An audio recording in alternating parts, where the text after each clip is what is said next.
ఈరోజు ఇంకా కొన్ని ఈడియమ్స్ గురించి డిస్కస్ చేద్దాం. ఈ ఈడియమ్స్ అన్నీ కూడా కాంపిటేటివ్ ఎగ్జామ్స్కి ఉపయోగపడేవి. టెట్ కావచ్చు, డిఎస్సి కావచ్చు, మరే ఎగ్జామ్ అయినా కావచ్చు. వీటిని ఒక్కొక్కటిగా డిస్కస్ చేద్దాం. మొదటగా బ్రేక్ ద ఐస్.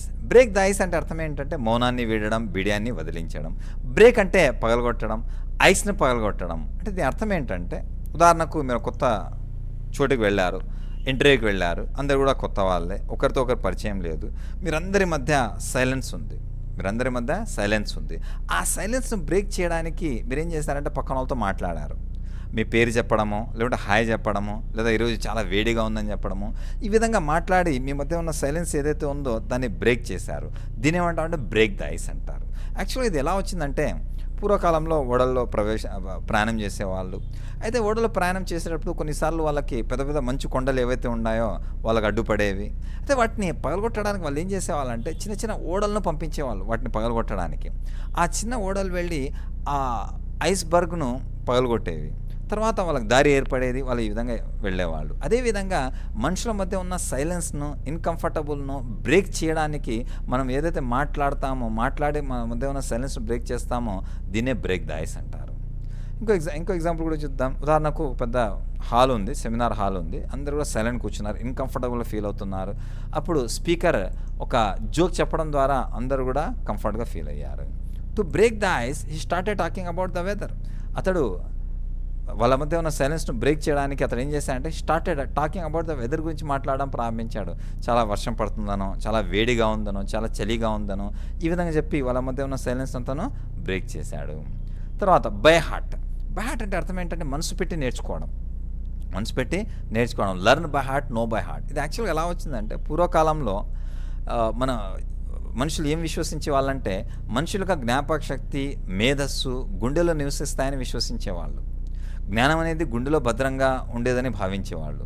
కాబట్టి ఏదైనా సరే నేర్చుకొని, ఇప్పుడు మనం చూస్తుంటాం మనసు పెట్టి నేర్చుకోమని చెప్తుంటాం. సో ఈ విధంగా మనసు పెట్టి నేర్చుకొని చెప్పడాన్ని ఇంగ్లీష్ ఏమంటారంటే బై హార్ట్ అంటారు. ఏమంటారు? By heart. ఎగ్జాంపుల్ చూద్దాం. I know the poem by heart. నాకు ఆ పద్యం పూర్తిగా నోటికి వచ్చు, కంఠస్థంగా వచ్చు. He learn the speech by heart for the competition. అతను పోటీ కోసం ప్రసంగాన్ని కంఠస్థం చేశాడు. హీ లర్న్, అతను నేర్చుకున్నాడు స్పీచ్ను బై హార్ట్, మనసు పెట్టి, for the competition. Don't judge a book by its cover. పుస్తకం యొక్క కవర్ను చూసి దాన్ని అంచనా వేయకండి. అదేవిధంగా ఒక మనిషి యొక్క వేషాధారణ చూసి, అతను వేసుకునే డ్రెస్ను చూసి ఆ మనిషి ఎలాంటి వాడు అనేది డిసైడ్ చేయకండి అని చెప్పడానికి don't judge a book by its cover అని వాడడం జరుగుతుంది ఈ ఈడియంను. అయితే మనం చూస్తుంటాం కొంతమంది యొక్క వేషాధారణ, డ్రెస్ బాగాలేకున్నప్పటికీ కూడా వాళ్ళు మంచి నాలెడ్జబుల్ పర్సన్స్ ఉంటారు, మంచి స్మార్ట్ ఉంటారు వాళ్ళు. కాబట్టి don't judge a book by its cover. బాహ్య రూపాన్ని చూసి ఒకరి గురించి లేదా ఒక దాని గురించి తప్పుగా నిర్ణయం తీసుకోవడం. You can't judge a book by its cover, he's much smarter than he looks. మీరు పుస్తకం యొక్క కవర్ను చూసి దాన్ని జడ్జ్ చేయలేరు, నిర్ణయించలేరు. హీస్ మచ్ స్మార్టర్, అతను చాలా తెలివైనవాడు, దాన్ హీ లుక్స్. అతడు కనబడే దానికన్నా కూడా చాలా తెలివైనవాడు. Don't judge a restaurant by its appearance. Restaurant యొక్క అపియరెన్స్ను చూసి ఆ రెస్టారెంట్ ఎలా ఉందనేది మీరు జడ్జ్ చేయలేరు, నిర్ణయం తీసుకోలేరు. The food could be excellent, food బాగుండొచ్చు. అయితే కొంతమంది చూస్తుంటాం మనం, కొన్ని రెస్టారెంట్స్ చూసేకేమో చాలా అందంగా ఉంటాయి, చాలా పెద్దగా ఉంటాయి. అయితే దాంట్లో ఉండే ఫుడ్ ఏదైతే ఉందో బాగుండదు. అయితే కొన్ని చోట్ల చాలా హోటల్స్ చిన్నగా ఉంటాయి, అందులో ఫుడ్ మాత్రం బాగుంటుంది. తర్వాత every cloud has a silver lining. మనం చూస్తుంటాం. అసలు దీని అర్థం ఏంటంటే, కష్టాల తర్వాత మనకు మంచిది జరుగుతుంది, నష్టాల తర్వాత మంచిదే ఉంటుంది అని చెప్పడానికి వీటిని ఉపయోగించడం జరుగుతుంది. మనం లాస్ట్ వీడియోలో కూడా డిస్కస్ చేసాం ఆ బ్లెస్సింగ్ ఇన్ డిస్గైస్ అని. సో అది కూడా ఇలాంటి మీనింగే ఇస్తుంది. ఇది ఎలా వచ్చిందంటే, ఇప్పుడు చూడండి, మనం నల్లటి మేఘాలు ఉన్నప్పుడు, వర్షం పడే ముందర నల్లటి మేఘాలు ఏవైతే ఉన్నాయో ఆ నల్లటి మేఘాల వెనకల నుండి సూర్యకిరణాలు ఏవైతే ఉంటాయో పడుతుంటాయి. అంటే ఇక్కడ అర్థం ఏంటంటే, చీకటి వెనకల వెలుతురు ఉంటుంది, కష్టాల వెనకల మంచి ఉంటుంది అని చెప్పడానికి వీటిని ఉపయోగించడం జరుగుతుంది. ఎవ్రీ క్లౌడ్, ప్రతి క్లౌడ్ కూడా has a silver lining. Example చూడండి. Although she lost her job, ఆమె ఉద్యోగం పోయినప్పటికీ కూడా every cloud has a silver lining. ప్రతి క్లౌడ్కి ఒక సిల్వర్ లైనింగ్ అని ఉంటుంది, ప్రతి కష్టం వెనుక ఒక మంచి దాగి ఉంటుంది. కాబట్టి ఆమెకి మంచి ఉద్యోగం వచ్చింది. As she found a better one later. తర్వాత ఆమెకు మంచి ఉద్యోగం వచ్చింది. మొదట ఉద్యోగం పోయింది, కానీ తర్వాత ఆమెకు మంచి ఉద్యోగం వచ్చింది. It's been difficult year. ఇది చాలా కష్టమైన సంవత్సరము, కానీ but every cloud has a silver lining. ప్రతి కష్టం వెనుక మంచి ఉంటుంది. తర్వాత గెట్ కోల్డ్ ఫీట్. దీని అర్థం ఏంటంటే, ఏదైనా కొత్త పని చేయడం వెళ్ళినప్పుడు ఏదైనా సరే కొత్తగా ఒక పని చేయడానికి వెళ్ళినప్పుడు కాళ్ళు చేతులు వనకడాన్ని లేదా వెనకడుగు వేయడాన్ని ఏమంట గెట్ కోల్డ్ ఫీట్ అంటారు. ఉదాహరణకు చూడండి, the groom got cold feet on his wedding day. పెళ్లి రోజున వరుడు హఠాత్తుగా భయపడి వెనకడుగు వేశాడు. He was going to travel, అతను ట్రావెల్ చేయబోతున్నాడు. అయితే but then he got cold feet about the long journey. అయితే అతను లాంగ్ జర్నీని చూసి వెనకడుగు వేశాడు. Next, in black and white. In black and white అంటే అర్థం ఏంటంటే రాతపూర్వకంగా ఉండడం. ఏదైనా సరే స్పష్టమైన ఆధారాలతో ఉండడం, ముఖ్యంగా రాతపూర్వకంగా ఉండడం, ముద్రించబడి ఉండడం. ఉదాహరణకు చూడండి, ఒక వైట్ పేజ్లో బ్లాక్ అక్షరాలు ఏవైతే ఉన్నాయో చాలా బాగా కనబడతాయి. స్టాండ్ అవుట్ అంటే బాగా కనబడతాయి మనకి. కాబట్టి వీటిని ఏమంటామంటే ఏదైనా సరే ఆధారాలతో ఉండడం, రాయబడి ఉండడం, రాతపూర్వకంగా ఉండడం అని చెప్పడాన్ని ఇన్ బ్లాక్ అండ్ వైట్ అంటారు. ఇప్పుడు ఉదాహరణకు చూడండి, I need to see the agreement. నేను అగ్రిమెంట్ చూడవలసి ఉండేది. నేను బ్లాక్ అండ్ వైట్ రాతపూర్వకంగా బిఫోర్ ఐ సైన్ ఇట్. నేను సైన్ చేసే ముందు అగ్రిమెంట్ ఏదైతే ఉందో రాతపూర్వకంగా ఉండవలసిన అవసరం ఉంది. నేను వాటిని చూడవలసిన అవసరం ఉంది. It is easy to say it's wrong. ఇది రాంగ్ అని చెప్పడం సులభం. అయితే it's not always in black and white. కానీ అది ఎల్లప్పుడూ స్పష్టమైన ఆధారాలతో ఉండదు. తర్వాత kill two birds with one stone. ఇది మనకు అనేక సందర్భాల్లో వాడుతూ ఉంటాం. ఒకే దెబ్బకు రెండు పిట్టలు. అంటే అర్థం ఏంటంటే ప్రయత్నం ఒకటే, బెనిఫిట్స్ మాత్రం రెండు అని చెప్పే సందర్భంలో వీటిని ఉపయోగించడం జరుగుతుంది. ఉదాహరణకు చూడండి, బై వాకింగ్ టు ద ఆఫీస్కి నడుచుకుంటూ పోవడం అనేది you can kill two birds with one stone. ఒకే దెబ్బకు రెండు పిట్టలు. ఎలా అంటే మీరు ఆఫీస్కి వెళ్తున్నారు, ఒకే యాక్షన్ చేస్తున్నారు, కానీ ఇక్కడ టూ బెనిఫిట్స్ ఉన్నాయి. ఒకటి ఎక్సర్సైజ్ అవుతుంది, అండ్ రెండవది సేవ్ మనీ, డబ్బు కూడా ఆదా చేస్తున్నారు. రెండో example, if we leave earlier, మనం త్వరగా బయలుదేరితే we can kill two birds with one stone. రెండు పిట్టల్ని మనం ఒకే దెబ్బకు కొట్టవచ్చు. అది ఎలా అంటే మనం ట్రాఫిక్ని అవాయిడ్ ట్రాఫిక్, అండ్ మరి మనం సీదా సన్సెట్, మనం సూర్యాస్తమయాన్ని కూడా మనం ఆస్వాదించవచ్చు. Next, let the cat out of the bag. Let అంటే అర్థం ఏంటంటే అలో చేయడం. క్యాట్ను బ్యాగ్ నుంచి బయటకు వచ్చేటట్టు చేయడం. అంటే ఇది అర్థం ఏంటంటే గుట్టు రట్టు చేయడం. ఇది ఎలా వచ్చిందంటే పాతకాలంలో మార్కెట్లో వాళ్ళు పందులను సంచిలో పెట్టుకొని అమ్మేవాళ్ళు. అయితే వాటిని ఏం చేసేవాళ్ళు అంటే ఆ సంచిలో పందులకు బదులుగా వాళ్ళు క్యాట్ను దాపెట్టుకుని వచ్చేవాళ్ళు. అయితే కొనుగోలుదారుడు ఏం చేసేవాడంటే వాటిని చూడ్డానికి ఆ బ్యాగ్ను ఓపెన్ చేసేవాడు. ఆ బ్యాగ్ను ఓపెన్ చేసినప్పుడు అందులో ఉండే పిల్లి ఏదైతే ఉందో బయటకు వచ్చేసేది. కాబట్టి ఈ విధంగా అందులో ఉన్న గుట్టు ఏదైతే ఉందో రట్టు అయింది అని చెప్పడానికి వీటిని ఉపయోగించడం జరుగుతుంది. Let the cat out of the bag. Who let the cat out of the bag about the surprise పార్టీకి సంబంధించిన రహస్యాన్ని ఎవరు బయట పెట్టారు. Don't let the cat out of the bag about the upcoming sales. Upcoming సేల్కి సంబంధించిన secret ఏదైతే ఉందో ఎవరు కూడా బయట పెట్టకండి. Make the ends meet. దీని అర్థం ఏంటంటే ఆదాయం ఖర్చులు ఏవైతే ఉన్నాయో సమతుల్యంగా ఉండడం. ఆదాయం ఖర్చులు ఏవైతే ఉన్నాయో సమతుల్యం చేయడం, ఆదాయం తగ్గ ఖర్చు చేయడం, కాలం వెల్లదీయడం, కష్టం మీద బండి లాగించడం. దే ఆర్ స్ట్రగలింగ్, వాళ్ళు కష్టపడుతున్నారు. To make ends meet with their లో శాలరీస్. వాళ్ళకు వచ్చిన లో శాలరీస్తో వాళ్ళు ఖర్చులకు తగ్గట్టు, వాళ్ళకి ఆదాయం తగ్గట్టు మాత్రమే ఖర్చు పెడుతున్నారు. తక్కువ జీతంతో ఆదాయం మరియు ఖర్చులను సమతుల్యం చేసుకోవడానికి వాళ్ళు చాలా కష్టపడుతున్నారు. నెక్స్ట్, ఆన్ క్లౌడ్ నైన్ అంటే అర్థం ఏంటంటే గాల్లో తేలినట్టు ఉండడం, చాలా సంతోషంగా ఉండడం. ఇది ఇలా, దీనికి బ్యాక్గ్రౌండ్ ఏముందంటే పూర్వకాలంలో కొంతమంది విశ్వసించే వాళ్ళు ఏమంటే పూర్తిగా హయ్యెస్ట్ క్లౌడ్ ఏదైతే ఉందో క్లౌడ్ నైన్ అని చెప్పేవాళ్ళు. వాటిని ఏమని చెప్పేవాళ్ళు అంటే క్లౌడ్ నైన్ అని చెప్పేవాళ్ళు. అంటే ఎవరైతే సంతోషంలో ఉన్నారో వాళ్ళని ఈ విధంగా చెప్పేవాళ్ళు, ఐఎమ్ ఆన్ క్లౌడ్ నైన్ అంటే అర్థం ఏంటంటే నేను చాలా సంతోషంగా ఉన్నాను. ఐఎమ్ ఆన్ క్లౌడ్ నైన్, అమితమైన ఆనందంలో ఉండడం, గాల్లో తేలిపోవడం. She was on cloud nine when she found out she passed the exam. ఆమె ఎగ్జామ్ పాస్ అయిందని ఎప్పుడైతే తెలిసిందో ఆమె గాల్లో తేలినట్టుంది, ఆమె చాలా సంతోషించింది. They were on cloud nine after buying their new phone. వాళ్ళు కొత్త ఇంటిని కొనుగోలు చేసిన తర్వాత వాళ్ళు చాలా సంతోషంగా ఉన్నారు, అమితమైన ఆనందంలో ఉన్నారు. Next, once in a blue moon అంటే చాలా రేర్లీ అని అర్థం. Once in a blue moon అంటే అర్థం ఏంటంటే చాలా రేర్లీ, చాలా అరుదుగా అని చెప్పే సందర్భంలో వీటిని ఉపయోగించడం జరుగుతుంది.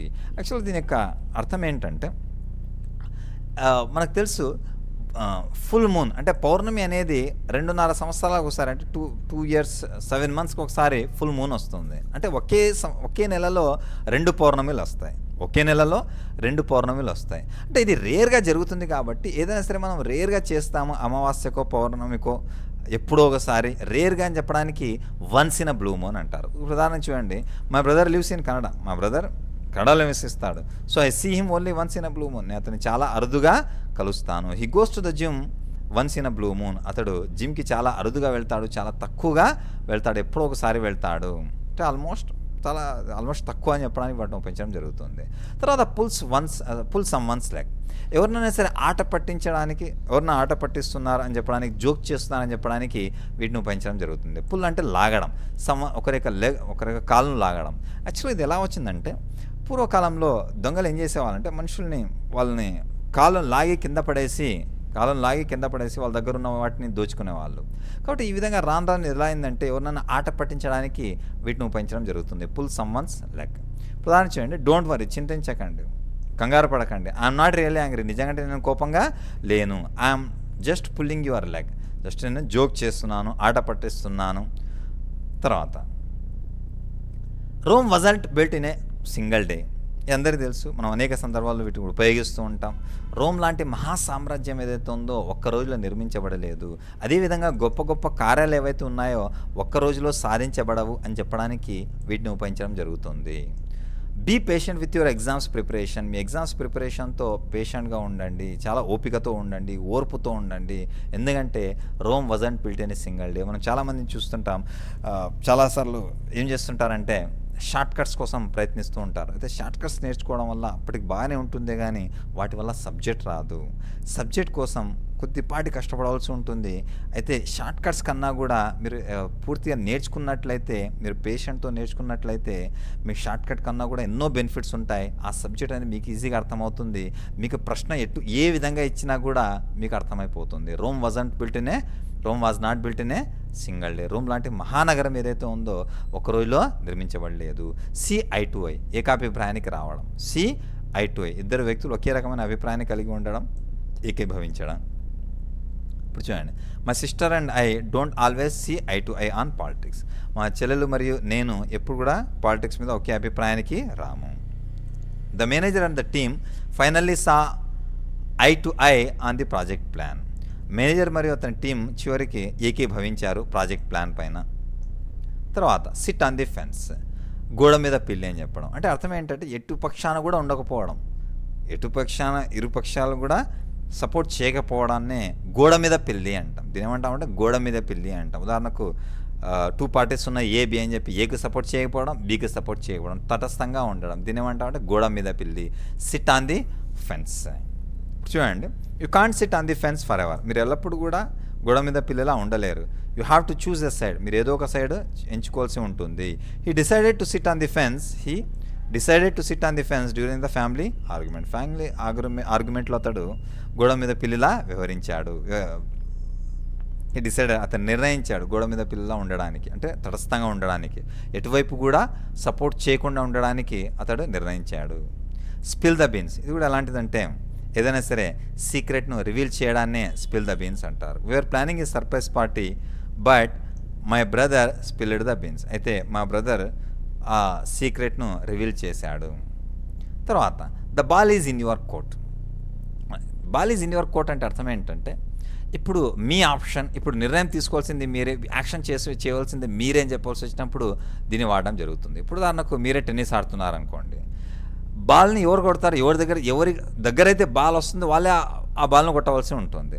మీ దగ్గర బాల్ వచ్చిందంటే మీరే ఇప్పుడు యాక్షన్ తీసుకోవాలి, మీరే కొట్టవలసి ఉంటుంది, ఆ బాల్ని మీరే ఆడవలసి ఉంటుంది. అదేవిధంగా మీరు ఎవరికైనా ఒక ఆఫర్ ఇచ్చారు, ఇప్పుడు బాల్ మీరు ఎవరికైతే ఆఫర్ ఇచ్చారో ఇప్పుడు బాల్ వాళ్ళ కోర్టులో ఉంటుంది, ఇప్పుడు వాళ్ళు డిసైడ్ చేయవలసి ఉంటుంది. కాబట్టి ఇప్పుడు డిసైడ్ చేయవలసింది మీరే, యాక్షన్ తీసుకోవాల్సింది మీరే, బంతి మీ కోర్టులోనే ఉంది అని చెప్పే సందర్భంలో వీటిని ఉపయోగించడం జరుగుతుంది. ఇప్పుడు చూడండి, I have made my offer, నేను నా ఆఫర్ని చేశాను, నేను నా ప్రతిపాదన ముందు పెట్టాను. Know the ball is in your court, ఇప్పుడు నిర్ణయం తీసుకోవాల్సింది, యాక్షన్ తీసుకోవాల్సింది మీరే. Right. The elephant in the room అంటే అర్థం ఏంటంటే ఒక పెద్ద సమస్యను పట్టించుకోకుండా ఉండడం. ఇది ఎలా వచ్చిందంటే, ఒక గదిలో ఒక ఏనుగు ఉన్నప్పటికీ కూడా దాన్ని పట్టించుకోకుండా ఉండడం. గదిలో ఏనుగు ఉన్నంత పెద్దగా కనిపిస్తున్నప్పటికీ గదిలోని వారందరూ దాని గురించి మాట్లాడడానికి సంకోచిస్తూ అది లేనట్లు ప్రవర్తించడం. అంటే దీని అర్థం ఏంటంటే ఒక పెద్ద సమస్య ఉన్నప్పటికీ కూడా దాని గురించి మాట్లాడడానికి ఎవరు కూడా ముందుకు రాకపోవడం. దీని ఏమంటామంటే the elephant in the room.